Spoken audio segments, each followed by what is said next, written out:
Lynn Boylan MEP, Sinn Féin member of the United Left group here in the Parliament. Are you looking forward to tomorrow's elections? Well, I think it's a very interesting election. It's the first time in the history of the Irish state that we have a possibility of actually electing a government that's not made up of Fine Gael or Fianna Fáil. So there's a real opportunity for change there. Obviously, there's scare tactics are coming into play, which we've seen in other countries around so-called stability with the Fine Gael and the centre-right government that we have at the moment. But it is a very interesting election, and we're hoping that it will, even if we don't get a majority for the alternative, that it is a sea change in Irish politics of a proper left-right divide. Is there still a lot of resentment felt by voters about the bailout? There's a huge amount of anger among people, particularly I think because the Taoiseach chose a slogan of keep the recovery going, and what many people are saying is what recovery? We're not feeling it at all in our pocket. So there's a huge amount of anger, particularly with that. So while I suppose there's fatigue around the bailout and that sort of thing, people are kind of talking about it for a long time. I think really what touched a nerve was this keep the recovery going, because they really aren't feeling a recovery. And I know when you come into Brussels and the European Parliament and people are talking about how wonderful Ireland is doing, fastest growing economy, the reality on the ground is very different. We have a homeless emergency at the moment. 1,500 children are homeless in the state. They're living in emergency accommodation. We've lost a huge percentage of our young people to emigration, and the type of jobs that are being created are low paid jobs. So when you dig below the macroeconomics, the reality is very, very different for the normal person in Ireland. Like you say, the European Commission holds Ireland up as the poster child for austerity. Like you said, the highest growth in Europe. Is that a false impression? Absolutely. I think a lot of the reasons why the Irish economy is growing are external factors, with the low cost of oil, the euro rate, and we're a small trading country. So we've benefited from that.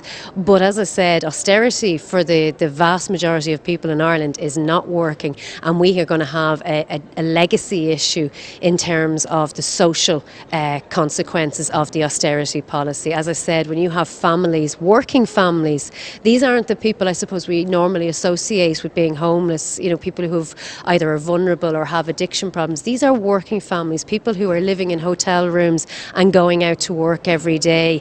That's the reality of the austerity in Ireland. We've seen a lot of success among other countries like Greece, Spain, Portugal from the left. Do you think this victory for the left in Ireland would have further implications for the EU as a whole?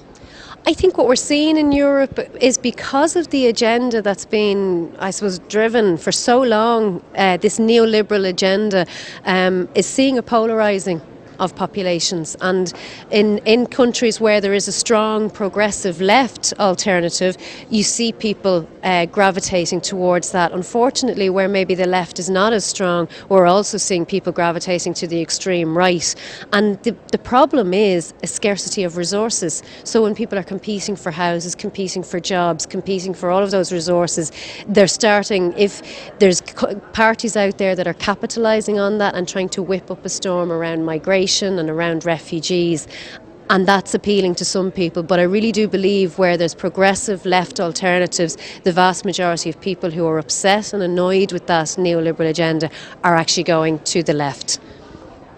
Ireland has a very large number of young people registered to vote. Do you think that's going to make a difference to the outcome? I hope so. I think the marriage equality referendum saw thousands of young people queuing up to register to vote. And I think for the first time really they felt that actually their vote mattered and that it did have consequences. So we're hoping that now that from the marriage equality referendum, those young people will also come out and vote in the election, because it's the young people who have really been punished, and they had no hand or act or part in the crisis that we had in Ireland, the economic crisis. But their social benefits have been cut.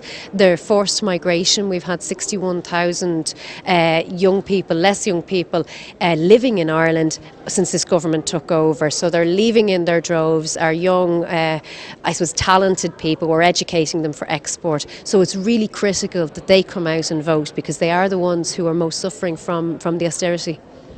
There are a number of left-wing parties in Ireland. There's the Social Democrats, there's Labour, Sinn Féin, and alternatives to austerity. Is this a group that would be able to work together?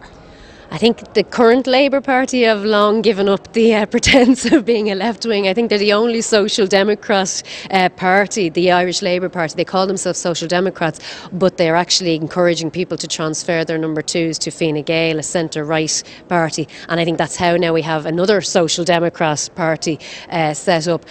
Look, the Right to Change movement has shown that the left can work together. When we agree on the basic principles of what do we believe in, do we believe that people have a right to a home, right to decent education, the right to a healthcare system that's free at the point of delivery, we can agree on these things and work together. And we've shown that with the Right to Change movement, we're encouraging people to transfer to other similar like-minded people. So we are learning from the mistakes of the past of the left. Instead of fighting with ourselves, coming together and uniting and working together. I believe we can. I believe we're offering a credible alternative. Thank you very much No indeed. problem. Thanks a million. Thank you. Good luck. Thank you very much. Thanks a million.